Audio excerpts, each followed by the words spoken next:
नर्मदे हर रामकृष्ण हरी. आपण आत्ताच आपले दंडवत उत्तर वाहिनी नर्मदा परिक्रमा आपली झाली आहे. नवीन नर्मदा माईनं त्या ठिकाणी करून घेतलेली आहे.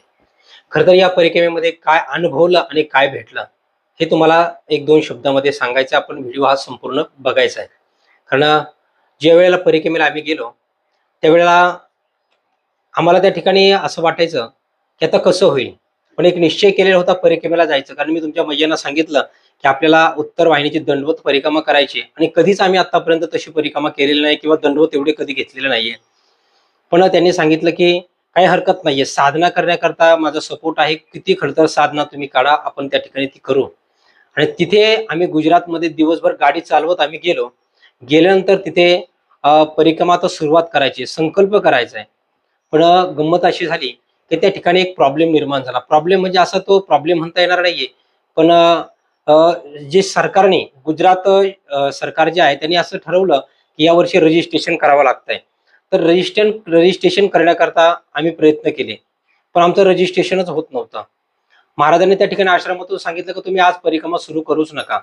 पण असं मनात धारणा होती की जरी दिवसभर प्रवास केला असला, गाडी चालवत त्या ठिकाणी आलोय, पण परिक्रमा आजच सुरू झाली पाहिजे.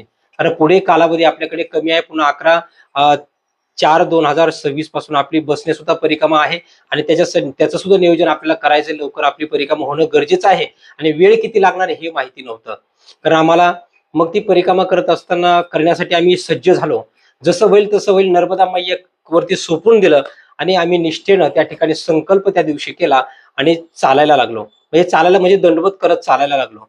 पहिल्या दिवशी रात्री जेव्हा चाललो, कारण पुढे पण प्रश्न निर्माण होतेच की पोलीस अडवतील का, त्या नावेतून पलीकडे जाऊ देतील का, लोकांची गर्दी असेल, काय काय त्रास होईल काही सांगता येत नाहीये. पण एकनिष्ठतेने नर्मदा माईवरती आम्ही सोपून दिलं आणि सोपून दिल्यानंतर आम्ही प्रवास सुरू केला. रात्रभर आम्ही त्या ठिकाणी दंडवत घालत घालत घालत त्या ठिकाणी अगदी नावेपर्यंत जाऊन पोहोचलो.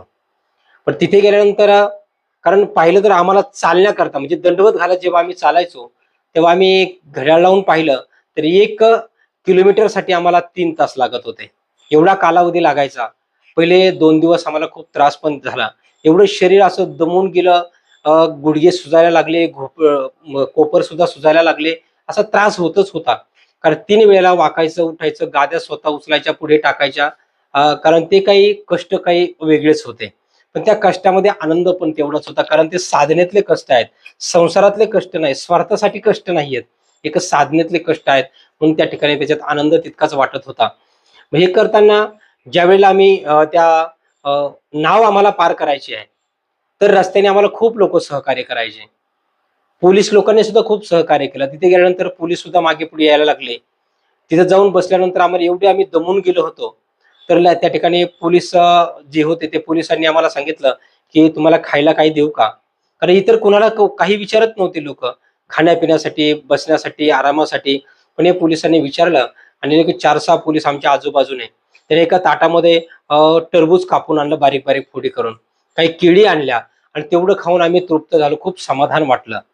त्याच्यानंतर त्यांनी आम्हाला स्वतंत्र एका लाईनमध्ये आम्हाला सोडलं आणि त्यांनी सांगितलं की पैसे सुद्धा द्यायचे नाही. आम्हाला तिकीट सुद्धा काढू दिलं नाही आणि आमचं ऑनलाईनचं जे आहे ते सुद्धा कुठल्याच प्रकारचं रजिस्ट्रेशन सुद्धा त्यांनी चेक केलेलं नाहीये. आणि ज्या मार्गाने ज्या लाईनमध्ये जशी बारीला लागतो आपण त्या पद्धतीनं बारी त्या ठिकाणी बनवलेली आहे. आणि त्या बारीतून जाताना पाठीमागे पोलिसांनी लगेच ते बॅरिगेट बंद करून टाकलं. बाकीचे लोक दुसऱ्या रस्त्याने सोडले आणि आमच्या मागे पुढे सुद्धा पोलीस होते. अगदी नावेत बसण्यापर्यंत आम्ही दंडवत घालत घालत गेलो. आम्हाला वेळ होता तिथे जायला तरी सुद्धा नाव आणि बाकीचे सगळे लोक थांबून होते. आम्ही ज्या वेळेला नावेत बसलो, आमच्या बरोबर 6 पोलीस आम्हाला म्हणजे तट परिवर्तन करून देण्यासाठी सोबत आले.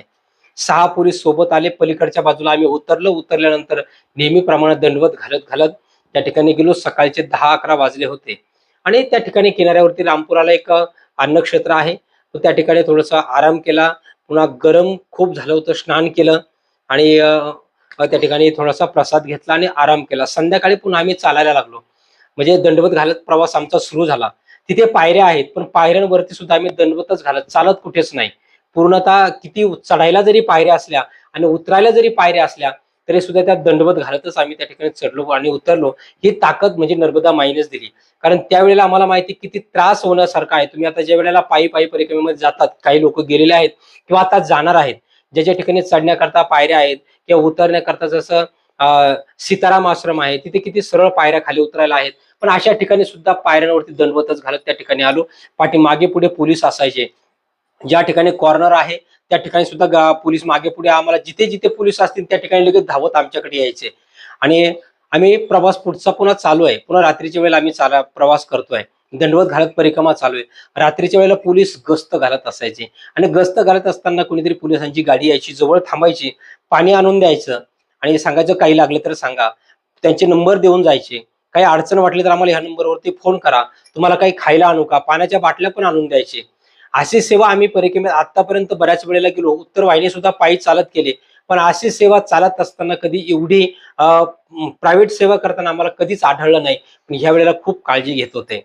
आणि विशेष म्हणजे झालं आणखी एक गोष्ट अशी घडली की आम्ही पहिल्या दिवसापासून जेव्हा ही सुरुवात केली त्या दिवशी गुजरातचे काही लोक, काही तरुण मुलं असतील, तर त्यांनी आमचे काही व्हिडिओ काढले आणि ते व्हिडिओ काढून त्या ठिकाणी त्यांच्या आयडी वरती टाकले, इंस्टाग्रामला वगैरे टाकले. तर त्यांना एका दिवसामध्ये 70-70, 80-80 हजार, लाखापर्यंत व्ह्यूज गेले. आणि त्यामुळे काय झालं की गुजरातमध्ये जास्तीत जास्त ती वार्ता पसरली. कारण ही जी परिक्रमा आहे सपत्नीक, आम्ही दोघांनी पती पत्नीने ती जी केली आहे, ती खरी तर उत्तर वाहिनी जगातली पहिली परिक्रमा झाली. एक अभिमान म्हणून सांगत नाहीये किंवा एक गर्वाने सांगत नाहीये, खरी स्थिती ती आहे. म्हणून पहिल्यांदा अशी दोघांनी मिळून ती परिक्रमा त्या ठिकाणी केली. बाकी करत असेल किंवा करतील कुणी, पण स्वतंत्र केले किंवा याच्यानंतर पती पत्नी करतील सुद्धा, कारण ते धैर्य धाडस करणं तसं फार कठीण आहे. पण मैयाने हे सर्व आमच्याकडनं करून घेतलं. आणि चालताना मग कुणी पण खायला द्यायचं, कुणी चहा द्यायचं, कुणी पाणी द्यायचं. पण आमच्या म्हणजे भूक कधी लागलीच नाहीये. कारण आम्ही चालत ज्यावेळेस दंडवत घालत चालायचो, कुणीतरी यायचं, पाणी घेऊन यायचं. पण आमची मानसिकता अशी होती त्यावेळेला, आम्ही काय करायचो की आम्हाला जर एखाद्याने पाणी दिलं, तहान भागली, पण एका जर प्रेमानं पाणी घेऊन आला, तर आम्ही एक घोटका व्हायला त्यांचं घ्यायचो. त्यांचा अपमान कधी केला नाहीये. कुणी चहा आणला जरी प्यायचा नसेल, पिलेलो असेल तरी थोडस एक घोटका व्हायला आम्ही घ्यायचं. कधीही त्या ठिकाणी आम्ही कुणाचं मन नाराज केलं नाहीये. बऱ्याच वेळेला घरातून सुद्धा काही लोक यायचे आणि सेवा करण्याकरता. आणि ज्या आयडी वरती लोकांनी जे आमचे व्हिडिओ टाकले होते गुजरातमध्ये, तर त्या व्हिडिओमुळे असं झालं की गुजरात प्रांतातले येणारे जे लोक आहेत, हे लोक आम्हाला बघितलं की ते व्हिडिओमध्ये जसे दिसतो तसेच आम्ही दिसायचो, त्या गाद्या वगैरे सर्व आमचं वेशभूषा. तर भरपूर लोक त्या ठिकाणी दर्शनासाठी थांबायचे, गर्दी करायचे. म्हणजे आतापर्यंत आमच्या जीवनामध्ये एवढ्या लोकांनी आमचं दर्शन कधी घेतलंच नसेल. म्हणजे आम्ही काही असं मोठे फार आहोत असं नाहीये, पण एक मैयाची काय लीला असेल. लाखात लोकांनी त्या ठिकाणी दर्शन घेतलं. तेवढ्या योग्यतेचे आम्ही नसताना सुद्धा लोकांना आनंद वाटायचा. पुढे गेले, चालताना पाहिलं, पुढे गेले की परत पाठीमागायच्या साईडने येऊन उभे राहायचे. त्यात आमचा थोडा वेळ जायचा नाही असं नाहीये, पण त्या लोकांना आम्हाला भेटण्यामध्ये आनंद वाटायचा. म्हणून आम्हाला त्या ठिकाणी एक समाधान त्या ठिकाणी वाटत होतं. आणि असे लाखो लोक भेटत होते. रात्रीच्या वेळेला खूप लोक प्रवास करायचे, कारण व्यवस्था चांगली केलेली आहे प्रशासनाने. त्या प्रशासनाने पूर्ण दोन्ही बाजूना, दोन्ही तटावरती लाइटिंग अगदी दिवसासारखी केलेली आहे. थांबण्याकरता ठिकठिकाणं असे व्यवस्थित बनवलेले आहेत, त्या ठिकाणी आपण थांबू शकतो, चालू शकतो, असं आहे. आणि भीती कुठल्याच प्रकारची नाहीये. अशा प्रकारचा आमचा प्रवास खूप सुंदर झाला त्या ठिकाणी. पण हा प्रवास करत असताना आम्हाला काही गोष्टी अनुभवायला तर भेटल्यात. कारण सेवा करत असताना आपण ज्या वेळेला खरी साधना अंतकरणातून जेव्हा करत असतो, सगळेच अंतकरणातून करतात नाही असं नाही, पण त्या ठिकाणी आम्ही जे पाहिलंय, कारण आम्ही पाहिलं की लोक परिक्रमा करताना आम्हाला दिसले, खूप दिसले, लाखात लोक आम्ही पाहिले. कारण आम्ही चालत असताना कोणत्या प्रांतातले लोक कोणत्या वेळेमध्ये चालायचे, कसे चालायचे, हे सगळं आम्हाला पाहायला भेटलं, अनुभवायला भेटलं. तर लोक चालताना जास्तीत जास्त उन्हाडक्या करणारे पण लोक त्या ठिकाणी आम्हाला पाहायला भेटले. श्रद्धेनं करणारे फार कमी पाहायला भेटले. चिम्या चालला म्हणून गोम्या चालला असं काय, असं आहे त्या ठिकाणी. तुम्ही आम्ही चाललो की दुसरा कुणीतरी निघायचं.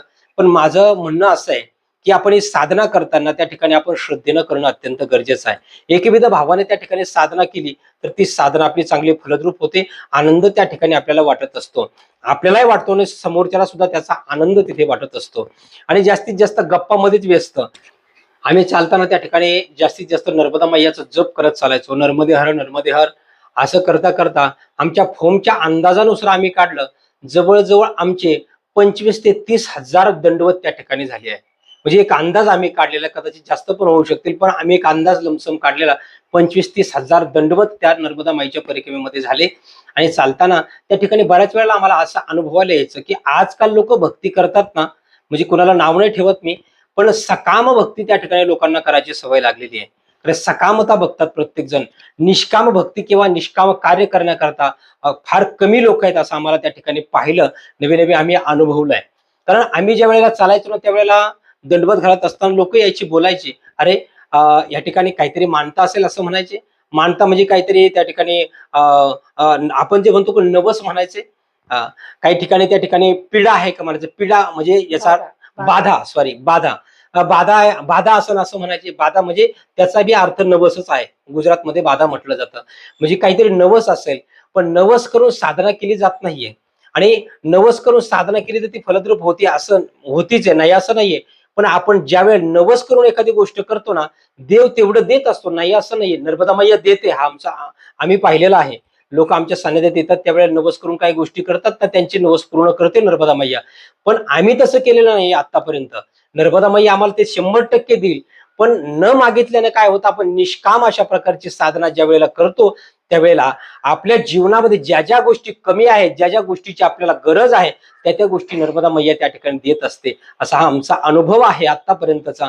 म्हणून निष्काम भक्ती करायला कोणी तयार नाही. प्रत्येकाला त्या ठिकाणी सकामच दिसायचं.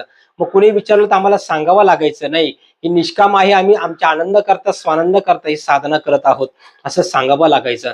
म्हणजे अशाही काही गोष्टी आहेत. म्हणून असं खूप आनंद त्या परिक्रमेत वाटायचं. सगळेजण खूप आमच्याकडे आदरानं बघायचे. चहा पाणी देण्याकरता कधी कधी चालताना काही लोक म्हणायचे, आम्ही गादी उचलू का? गादी उचलायचे, पुढे टाकायचे, 1-2 वेळेला दर्शन घेऊन चालायचे. असं वाटायचं यांची तेवढीच थोडी तरी आमची सेवा घडावी असं त्यांना वाटायचं. काय प्रत्येकाचा ज्याचा त्याचा जो भाव असेल तो असेल त्या पद्धतीनं सेवा त्या ठिकाणी करायचे. आणि खूप आनंद त्या या परिक्रमेत वाटला. जरी कष्ट होते पण त्या कष्टामध्ये सुद्धा आनंद तितकाच होता. तेवढा मन अगदी भरून जात होतं. ज्या वेळेला परिक्रमा झाली, परिक्रमा पूर्ण झाल्यानंतर म्हणजे दंडवत घालण्याची परिक्रमा आमची 5 दिवसामध्ये पूर्ण झाली. 5 दिवसामध्ये ही परिक्रमा पूर्ण झाल्यानंतर असं वाटलं की आता पुन्हा पायी पायी करू. मग त्याच दिवशी लगेच पुन्हा संध्याकाळी आम्ही चालायला लागलो 6:15 वाजता. आणि पुन्हा रात्रीतून परत एक परिक्रमा आमची त्या ठिकाणी होऊन गेली. म्हणजे आणि त्याच्यामध्ये एवढी कष्ट होते की आम्ही जाताना आमचं वजन मोजलं होतं. जे आमचं वजन होतं, माझं साधारणतः 65 किलो वजन होतं आणि तुमच्या मैयांचं 67 वजन होतं. तर माझं अगदी 2 किलो त्याच्यामध्ये वजन कमी झालं आणि तुमच्या मैयांचं सुद्धा 2 किलो वजन त्या ठिकाणी कमी झालं. 2-2 किलो आमचे वजन कमी झाले. म्हणजे कष्ट पण तेवढे होते आणि 4-5 दिवसामध्ये सगळं घडतंय म्हटल्यानंतर वेगळं काही सांगायची गरज नाहीये की किती कष्ट असतात. आणि खरंच जे करतात ना बिचारे, काही मोठी नर्मदा मैयाची पण परिक्रमा लोक करतात. तर त्या परिक्रमेमध्ये ते किती कष्ट घेतात. कारण जावे त्याच्या वंशात देवाचीकडे, आहे की नाही? जेव्हा त्याच्या वंशाला जातो, जेव्हा ते स्वतः ती एखादी गोष्ट आपण करतो, त्यावेळेला आपल्याला कळतं की किती कष्ट त्याच्यामध्ये आहेत. म्हणून असे कष्ट घेताना नर्मदा माईनं आम्हाला खूप सांभाळलं. त्या ठिकाणी खूप चांगला मोठा अनुभव त्या ठिकाणी दिला. सगळ्याच गोष्टी शब्दामध्ये सांगू शकत नाहीये, अशा प्रकारची नर्मदा माईची कृपा त्या ठिकाणी झाली आहे. आणि ही साधना करण्याकरता ही कृपा व्हावी याच्याकरता, ही साधनेसाठी तुमच्या मैयांचं मला फार मोठं सहकार्य त्या ठिकाणी त्यांचं आहे. आणि या सहकार्यामुळेच आज परमार्थ त्या ठिकाणी चांगला चालू आहे, सेवा कार्य चांगलं चालू आहे. म्हणून प्रत्येकाकडून असं काहीतरी साधना घडावी, सेवा कार्य घडावी ही त्या ठिकाणी धारणा आहे. आणि आपलं अन्नक्षेत्र सुद्धा नर्मदा माईच्या किनाऱ्यावरती मध्य प्रदेशमध्ये चालू आहे पायी परिक्रमावाशांसाठी. तिकडेही कुणाला जायचं असलं सेवेला, कारण सेवा करण्याकरता जाऊ शकता, पण त्या ठिकाणी फोन करा. कारण थोडे दिवस अजून अन्नक्षेत्र आपलं चालणार आहे. पुन्हा नंतर अन्नक्षेत्र बंद झाल्यानंतर तुम्ही म्हणाला आम्ही जाऊ, तर उपयोग नाही. कारण तुम्हाला फार मोठी एक ते ठिकाणी साधन आहे की आयतं आपल्याला त्याकडे पुण्य मिळवण्याकरता एक साधन आपल्या राघव नर्मदा परिक्रमा अन्नक्षेत्राच्या माध्यमातून निर्माण झालेला आहे. का प्रत्येक जण अन्नक्षेत्र चालवू शकत नाहीये, कारण फार त्याच्यात सुद्धा कठीणाई असते. म्हणून ज्यांना तीही सेवा करायची असेल तर आपण त्या ठिकाणी येऊ शकता. स्क्रीनवरती असणारे नंबर त्यावरती आपण फोन करायचा आहे. नर्मदे हर, रामकृष्ण हरी.